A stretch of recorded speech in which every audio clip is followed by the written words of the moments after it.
ඈත අතීතයේ අනුරාධපුර රාජධානියේ තමාට පෙර සිටි කිසිදු රජෙකුටත් වඩා බලවත් වීමට සිහින මැවූ කාශ්‍යප නම් කුමරෙක් විය.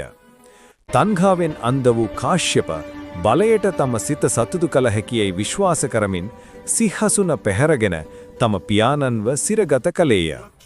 තමා පැහැරගත් සිංහසුන මත කාශ්‍යප අසුන්ගත්තද ඔහුගේ සෑම ජයග්‍රහණයක් පසුපසම බියේ සෙවණැල්ල විය.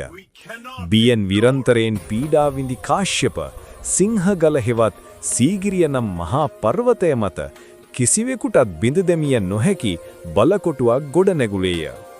ඔහු මාලිගය සිතුවමින් හා සෞන්දර්යෙන් පිරහු නමුත් දුටු සෑම දසුනක්ම හෝ පිළිබිඹුවක්ම ඔහුට තම පියාගේ ශෝකය සිහිපත් කළේය.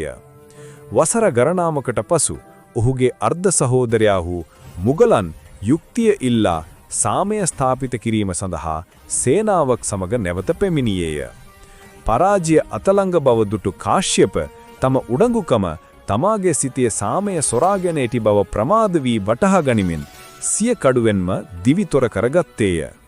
වැරදිකාර හදවතක් ආරක්ෂා කිරීමට කිසිදු බලකොටුවකට නැහිටි බවට නිහඬ මතක් කිරීමක් ලෙස සීගිරිය අදටත් පොළොවෙන් ඉහළට නැගී සිටී.